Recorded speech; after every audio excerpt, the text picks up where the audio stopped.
আমার প্রিয় ছাত্রছাত্রীদের জন্য আজ আমি নিয়ে এসেছি একাদশ শ্রেণীর তৃতীয় সেমিস্টারের বাংলা গল্প আদরিণীর কিছু সাজেস্টিভ প্রশ্ন ও উত্তর নিয়ে।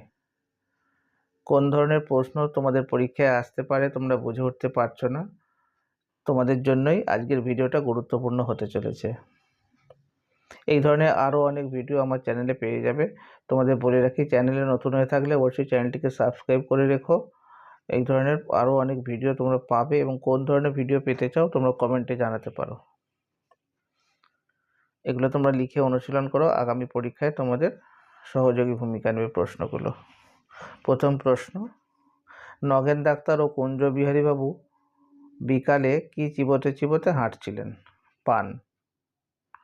পরের প্রশ্ন, পীরগঞ্জের বাবুদের বাড়িতে কি উপলক্ষে নিমন্ত্রণ দেওয়া হয়েছিল?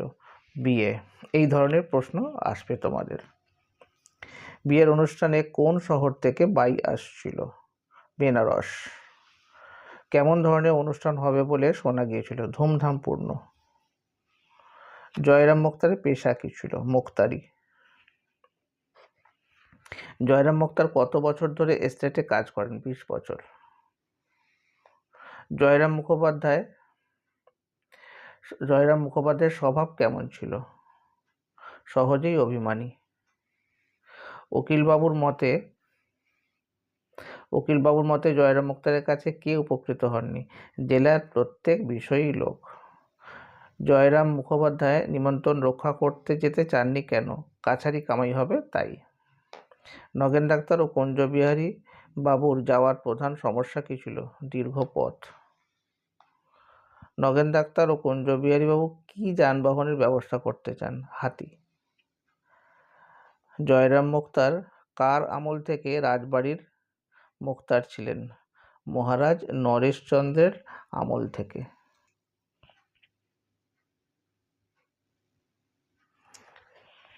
পরের প্রশ্ন, জয়রাম মুখোপাধ্যায় আদালতে এক ডেপুটির সঙ্গে তর্ক করে কি করেছিলেন? আদালত অবমাননা করেছিলেন। আদালত অবমাননার জন্য জয়রাম মুখোপাধ্যায়ের কত টাকা জরিমানা হয়েছিল? 5 টাকা। জয়রাম মুখোপাধ্যায় জরিমানার বিরুদ্ধে মামলা করতে কত টাকা ব্যয় করেছিলেন? 1700 টাকা। মুখুজ্জে মহাশয় কোন বিষয়ে অত্যন্ত দয়ালু ছিলেন? দরিদ্রদের বিনামূল্যে আইনি সাহায্য দেওয়া।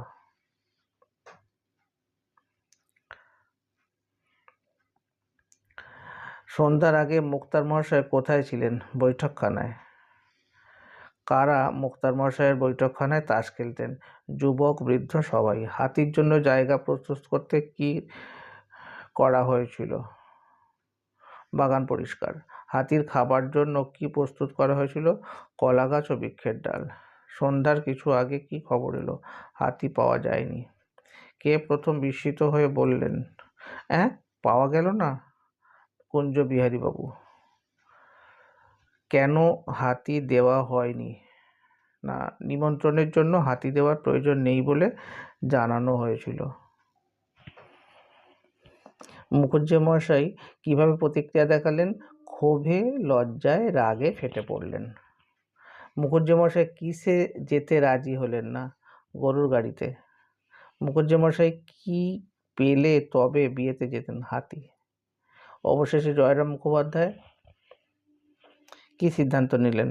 বিয়েতে যাবেন না। জয়রাম কোথা থেকে হাতি কেনার চেষ্টা করেছিলেন? বীরপুর থেকে। উমাচরণ লাহিড়ীর কাছে কোন ধরনের হাতি ছিল? মাদি হাতি। উমাচরণ লাহিড়ী হাতির দাম কত চেয়েছিলেন? না, 2000 টাকা।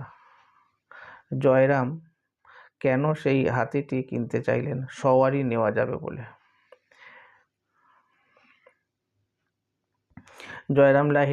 জয়রাম লাহিড়ী মহাশয়ের কাছে কি বার্তা পাঠালেন?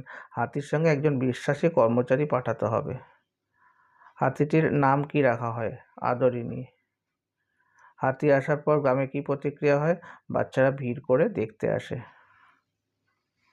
গ্রামের কয়েকজন বালক হাতিকে কি বলে উপহাস করেছিল? গোদা পায়ে নাতি। পরের প্রশ্ন, বড়বধূ কি নিয়ে হাতির সামনে এলেন? একটি ঘটিতে জল। আদরিণী জল ঢালার পর কি করল? জানু পেতে বসে রইল। বড় বধূ হাতির কপালে কি লাগালেন? তৈল ও সিঁদুর। তোমাদের বলে রাখি, এই ধরনের উত্তর তোমরা পেতে চাইলে কমেন্ট বক্সে নম্বর দেওয়া আছে, তোমরা যোগাযোগ করতে পারো। আর অনলাইনে বা অফলাইনে পড়ারও ব্যবস্থা আছে। ভিডিওটা শেষ পর্যন্ত দেখার জন্য তোমাদের অসংখ্য ধন্যবাদ। ভালো লাগলে অবশ্যই বন্ধুদের মাঝে শেয়ার করে দিও।